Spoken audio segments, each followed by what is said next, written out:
Have you ever wondered if a 3-minute song could shake a nation to its core? Could it trigger an FBI investigation or cause radio stations across the country to unanimously hit the ban button? We're talking about the 1970s, a decade of contradictions. The wounds of the Vietnam War were still raw, the sexual revolution was in full swing, and American society was desperately trying to redefine itself. And in the eye of that storm, music became a mirror, a weapon, and sometimes a sin. On today's journey, I'll tell you how a song about cannibalism became a #1 hit, and how a member of the Beatles took on the British government itself with his music. Join me, the Memory Keeper, as we travel back in time to unearth 15 sonic artifacts that were once deemed too dangerous for the airwaves.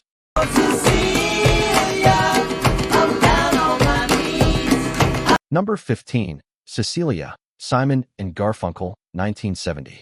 Let's begin our journey with a track whose controversy was so subtle, it was almost invisible compared to the others on this list.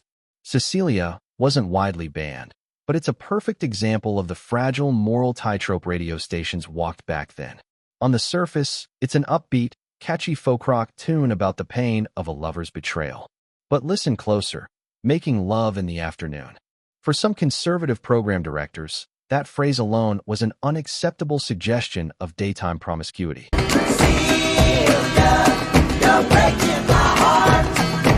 This song, a sonic artifact of fading innocence, shows that the sexual revolution wasn't just happening in the streets. It was creeping into the lyrics on the radio. It wasn't a roar of protest, but a playful whisper, a sign that taboos were beginning to be spoken aloud, even if only in the most private moments of the afternoon. It foreshadowed a decade where artists would no longer hesitate to push the boundaries of suggestion much, much further. From a playful whisper, we now confront a furious scream that truly shook the foundations of society, even though it was born before the 70s even began.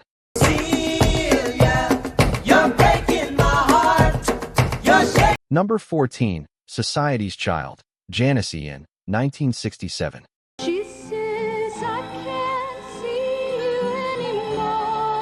Yes, I know, Society's Child was released in 1967, but it's a haunting ghost, the spiritual predecessor to every band song of the 1970s. Without it, this list might not exist. Janis Ian was only 15 when she wrote and recorded this devastating indictment of an interracial romance, condemned by society and the white girl's own family.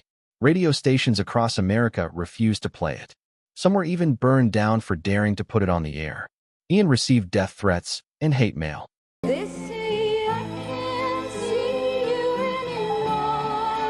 This wasn't just a song. It was a cultural seismograph, recording the violent tremors of a nation grappling with its racial demons. Produced by the brilliant Shadow Morton, known for his dramatic teen symphonies, the song's sound was as raw as its subject matter. Society's Child taught the music industry a bitter lesson. Music has the power to expose truths people want to keep buried, and the price for that truth can be dangerously high. Social outrage can be a terrifying force, but sometimes the silence of the powerful is even more frightening. Our next song touched a historical wound that America wanted to forget.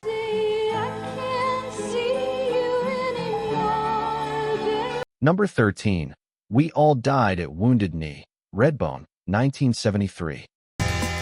We were all wounded. In 1973, while the airwaves were saturated with glam rock and soft rock, the Native American band Redbone dropped a political bombshell. We All Died at Wounded Knee wasn't just a song. It was a history lesson, recounting the 1890 massacre and connecting it to the contemporary standoff at Wounded Knee between American Indian Movement, AIM, activists and federal authorities. The lyrics were unflinching. We all died at Wounded Knee, you and me. A reminder that history isn't past, but a wound that still bleeds. We were all wounded. The song was a massive hit in Europe, but in the United States, it was almost completely blacklisted. Radio stations, fearing government reprisal and pressure from advertisers, refused to play a song that painted American history in such an unflattering light. This silence was more than censorship, it was an act of erasure. It showed that while America might tolerate sexual innuendo, a direct challenge to the official national narrative was an unforgivable sin. From a buried historical truth, we plunged directly into an audio nightmare, an experience so horrifying that radio stations felt they had to protect their listeners from it. We were all wounded. Number 12. DOA, Blood Rock, 1971.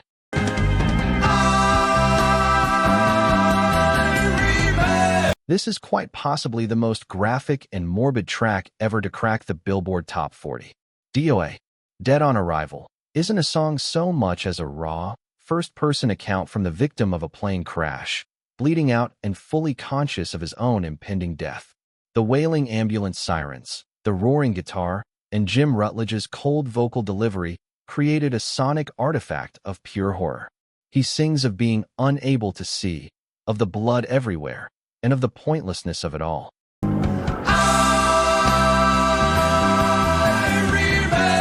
Many radio stations banned it immediately, not for political or moral reasons, but simply because it was too terrifying. They argued it was cruel to broadcast such a detailed account of someone's final moments, potentially traumatizing listeners who had lost loved ones in accidents. DOA crossed the line from art into an experience that was just too real, a reminder that sometimes the unvarnished truth is the greatest taboo of all. From a random, tragic death, we delve into another forbidden tale, a dark story of survival so twisted it became a rock and roll urban legend.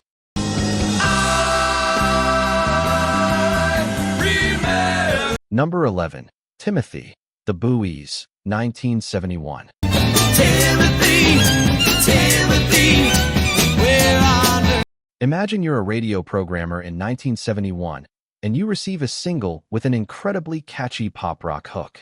You put it on, only to realize the song is about 3 trapped miners, and to survive, 2 of them ate their friend, Timothy. This is the exact story of Timothy.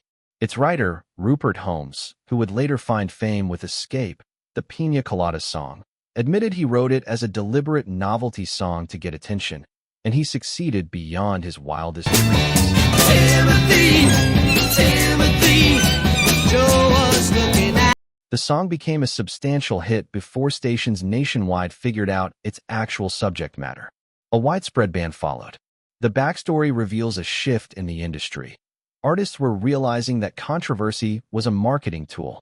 Timothy was a sick joke disguised as a pop hit, a poison pill in a candy shell that challenged the public's taste and tested whether there was any limit to what could be sung about on the radio. Controversy can come from horrific tales, but sometimes it comes from daring to tell the truth about the lives millions are living. Our next song is a prime example. Timothy, we're on. Number 10. Working Class Hero, John Lennon, 1970.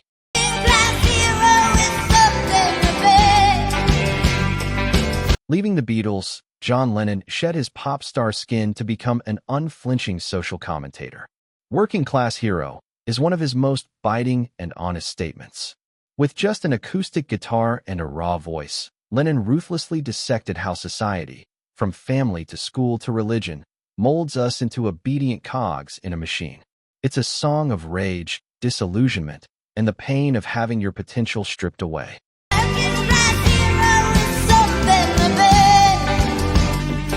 The primary reason for its ban, however, wasn't its radical political message, but 2 instances of the word fucking in the lyrics. In 1970, to use such profanity on a major record was unthinkable. American radio stations either banned it outright or played a censored version, which Lennon considered an insult. Working Class Hero wasn't just a song. It was an act of defiance, a refusal to compromise, and proof that sometimes a single word can be more powerful than a manifesto. John Lennon used bluntness to attack the system. Next, another rock and roll legend used clever wordplay to score the biggest and most banned hit of his career.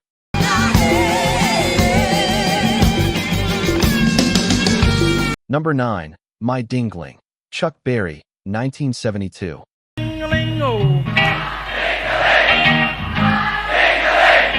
It is one of rock's greatest ironies that Chuck Berry, a founding father of the genre who penned classics like Johnny B. Good, had his only #1 Billboard Hot 100 hit with a novelty song full of sexual innuendo. Recorded live, My Dinkling is a call-and-response spectacle where Berry encourages the audience to sing along about his favorite childhood toy. Of course, nobody believed he was just talking about a toy.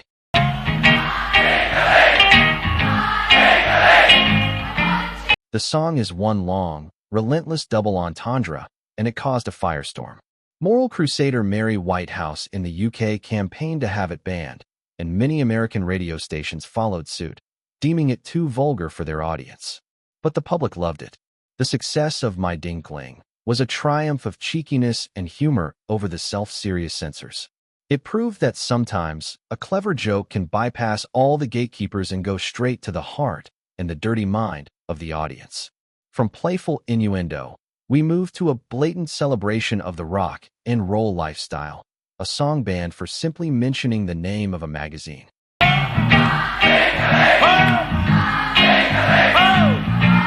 Number 8. Cover of the Rolling Stone, Dr. Hook and the Medicine Show, 1972. Wanna see my picture on the cover. This is one of the strangest cases of censorship you'll ever find. Dr. Hook's song was a brilliant satire of what it takes to make it in the music business. The lyrics detail a band that has it all: money, groupies, and pills of every color. But the final thrill, the thing that will prove they've truly arrived, is getting their picture on the cover of Rolling Stone magazine. The song was a sly wink at the very culture it was a part of. See my smiling face on the cover of the Rolling Stone. And yet, the BBC in Great Britain banned it. Why? Because of their strict policy against free advertising for commercial products. The repeated mention of the Rolling Stone brand name was considered advertising. In the US, some stations were also skittish because of the drug references, I take a lot of pills. Ironically, the controversy only made the song more famous. And guess what? Dr. Hook did eventually get on the cover of Rolling Stone, albeit in caricature form. Dr. Hook dreamed of glory, but our next artist faced a real fight, a political battle that made him an enemy in his own country. On the cover of the Rolling Stone. Wanna see my picture. Number 7. Give Ireland Back to the Irish, Paul McCartney and Wings, 1972.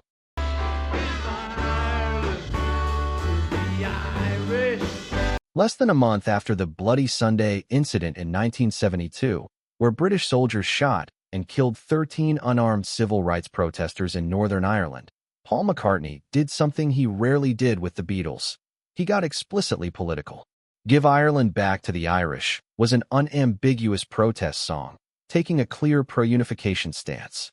This was an incredibly bold move for a British cultural icon who had been knighted by the Queen.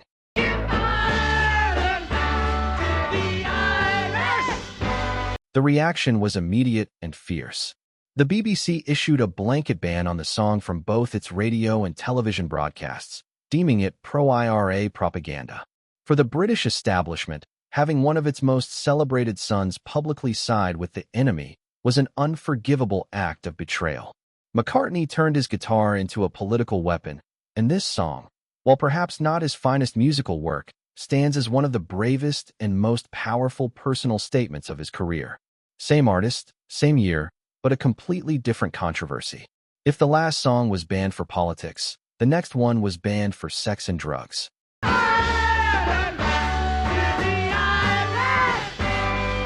Number 6. Hi, Hi, Hi, Paul McCartney and Wings, 1972.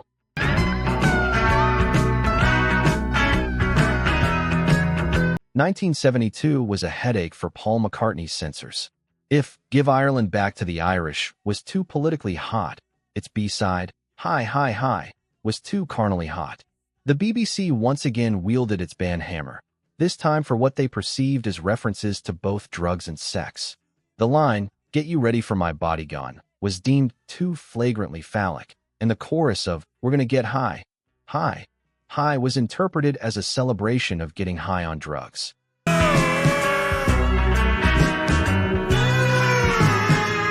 The The reaction was immediate and fierce. The BBC issued a blanket ban on the song from both its radio and television broadcasts, deeming it pro-IRA propaganda. For the British establishment, having one of its most celebrated sons publicly side with the enemy was an unforgivable act of betrayal. McCartney turned his guitar into a political weapon, and this song, while perhaps not his finest musical work, stands as one of the bravest and most powerful personal statements of his career. Same artist, same year, but a completely different controversy. If the last song was banned for politics, the next one was banned for sex and drugs.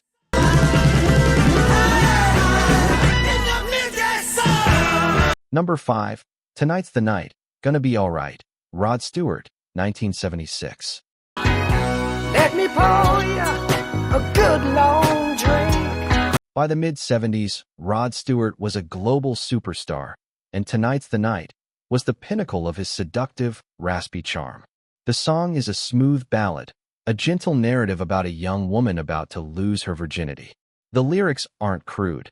In fact, they're filled with tenderness and anticipation. But it was that very directness, coupled with the French whispers from Stewart's then-girlfriend Britt Ekland at the end, that made it too hot to handle. It's gonna be alright, 'cause Many radio stations in the U.S. refused to play the full version. They demanded an edited cut that removed the line, "Spread your wings and let me come inside." This censorship reveals a fascinating truth. Sometimes, subtle suggestion is more dangerous than overt vulgarity. Tonight's the Night wasn't a song about sex, it was a song about intimacy, and that's what scared the censors. It was too private, too real, and therefore, too powerful. Rod Stewart sang of intimacy, but our next artist sang of something even more personal and controversial: faith and the rebellion against it. 'cause I love you, girl. Ain't nobody gonna. Number 4. Only the Good Die Young, Billy Joel, 1977. Only the good die young. That's what I said. Billy Joel, the kid from Long Island, always had a gift for telling stories about American working-class life. But with Only the Good Die Young, he kicked a massive hornet's nest, the Catholic Church. The song is a young man's plea to a devout Catholic girl, Virginia, to cast off her inhibitions and live a little. Lines like, "You Catholic girls start much too late, and they showed you a statue and told you to pray, they built you a temple and locked you away," were seen as blasphemous. Only the good die young. Religious groups across the country protested, and many radio stations, especially in heavily Catholic areas, banned the song. But what happened? The ban only made the song more popular. As Billy Joel himself has said, the more stations banned it, the more copies the single sold. Only the Good Die Young became an anthem for youthful rebellion against rigid authority, a perfect demonstration of the Streisand effect, long before the term was coined. From rebellion against faith, we return to Worldly Temptation, a hit that redefined sensuality on the airwaves. Only the good die young. Number 3. Afternoon Delight, Starland Vocal Band, 1976. Sky rockets in flight. Afternoon delight. Who would have thought that one of the smoothest, most beautifully harmonized songs of the decade, with its perfect 4-part vocals, was also one of its most controversial? Afternoon Delight sounds like a hymn to innocence, but it is, in fact, a gloriously unambiguous ode to a midday booty call. Songwriter Bill Danoff was inspired by a menu item at a restaurant, but turned it into a stroke of metaphorical genius. Sky rockets in flight. Afternoon. Despite its gentle sound, the content shocked many program directors once they caught on. They realized that beneath the sweet, polished veneer was an unapologetic celebration of daytime sex. The song was banned in many conservative markets, but that couldn't stop it from soaring to number 1 and winning a Grammy. Afternoon Delight is a perfect sonic artifact of the 70s, a blend of soft rock smoothness and the free love ethos of the sexual revolution. It proved you didn't have to be loud to be controversial. Sometimes, a seductive whisper is all it takes. Subtle seduction has brought us near the top of our list. But the final 2 spots belong to the giants, the ones who wrote the rules and then gloriously broke them. Exciting, skyrockets in flight. Afternoon. Number 2. Brown Sugar, The Rolling Stones, 1971.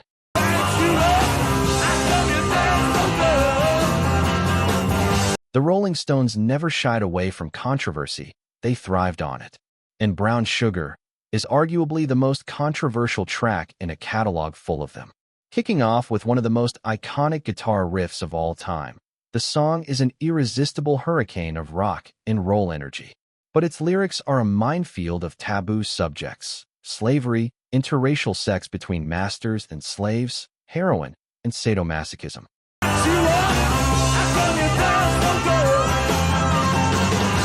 In 1971, many radio stations were stunned. Some banned it outright.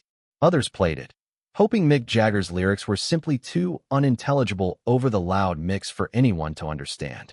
For decades, the song remained a rock classic, but today, it's being re-examined through a more critical lens. The Stones themselves have recently decided to drop it from their live set lists. Brown Sugar is a paradox, an undeniable musical masterpiece that contains imagery that we, in the 21st century, find deeply uncomfortable. It's a reminder that what was once considered edgy can become unacceptable. And finally, the song that stands above all others as the ultimate symbol of 70s defiance. A song that transcended music to become a statement about a forbidden lifestyle.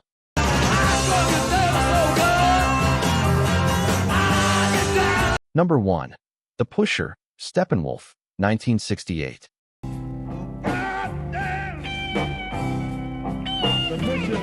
Coming in at number 1 is another song born in the 60s, but whose spirit and legacy belong entirely to the 70s. The Pusher, written by Hoyt Axton, was immortalized in the stunning opening sequence of the 1969 counterculture classic Easy Rider. This song wasn't just banned. It was an indictment, a clear line drawn in the sand between the dealer, who sells you things to expand your mind, like grass, and the pusher, the man who pushes hard drugs like heroin.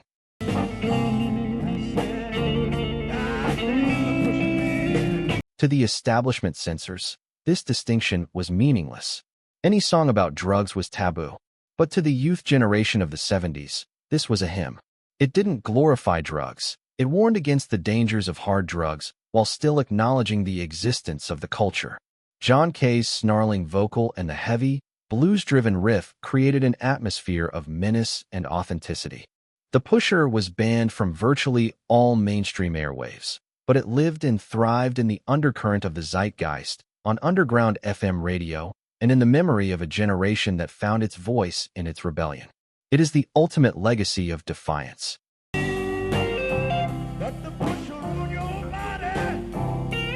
And so, our journey ends. These weren't just band songs. They are maps to a bygone era, charting the culture wars, the fears, and the desires of a generation. They challenged us, they made us uncomfortable, and they forced us to ask questions about the very limits of free expression. My final question for you: which song on this list surprised you the most with its reason for being banned? Let me know your thoughts in the comments below. Don't forget to like, share, and subscribe to join us as we uncover more lost stories in music. Thank you for riding along with the Memory Keeper.